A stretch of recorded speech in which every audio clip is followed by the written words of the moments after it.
Hello, I'm Wendy, and if you've been following my blog, you know that I have done a series of writings about, or videos about, the narcissist, and I've actually put them all together so you can find them on a playlist if you like this and you would like to see the others.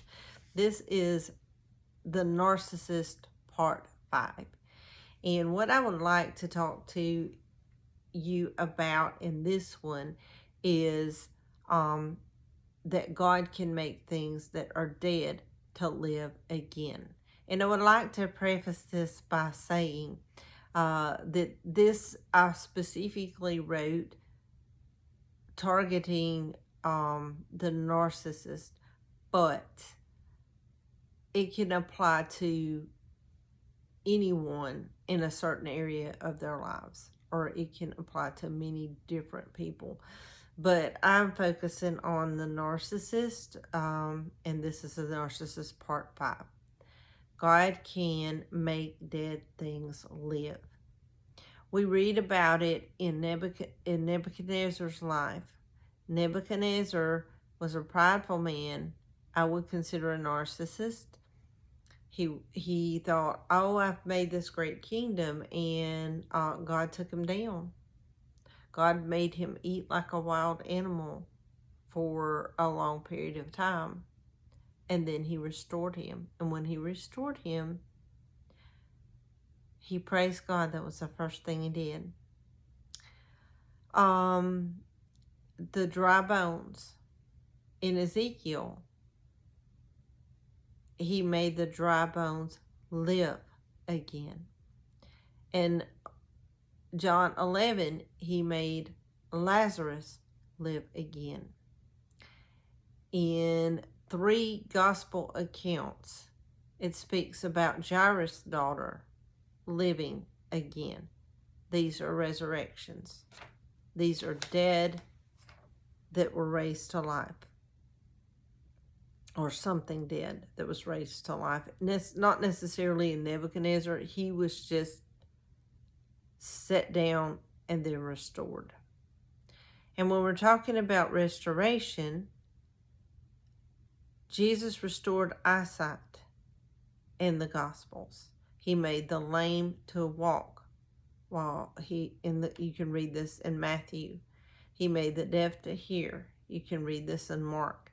He took a stony heart and restored it to flesh. Ezekiel 36. He cast out demons in Matthew and Luke. These are restoration or restoring. Healed. He healed the broken heart. In Luke 4:18, he said he has sent me, speaking of God, he has sent me to heal the brokenhearted. That was one of the phrases that he said in part of Luke 4:18. He transforms our mind. He renews our mind according to Romans 12:2. So you have the physical body made to life. You have restoration in physical body parts. You have a heart healed. You have a mind transformed. So there is no aspect of our being that God can't bring something dead to life again. It's a recurring thing. And these are all different scenarios and all different situations. But the recurring theme here is taking something dead and making it live again. So if he can do all of these things with our physical body, with our mind, with our emotions, even our spirit by salvation, how can he not take a heart of a narcissist and transform it and change it and make it new? How can he not do that? Because a narcissist was traumatized at some place in their life emotionally, and their emotions did not mature any further. They just stopped.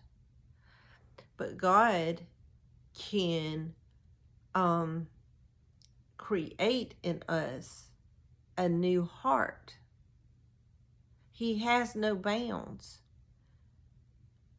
When we're born into this world, he had already created our hearts in our mother's womb. He knit it in the secret. He knit our hearts together before we were birthed into this world. So how can the creator of our heart not make our hearts new? And if that is true, how can he not do that for a narcissist? He's not going to just say, okay, this group of people over here, I'm willing to create a new heart. This group over here, I'm not willing to create a new heart. No. God can create a new heart, and he can make whole again what is broken. So whatever is old, he can make new. Whatever is broken, he can make whole. And whatever is dead, he can make live again. Thank you for watching. Have a blessed day. It's all about Jesus.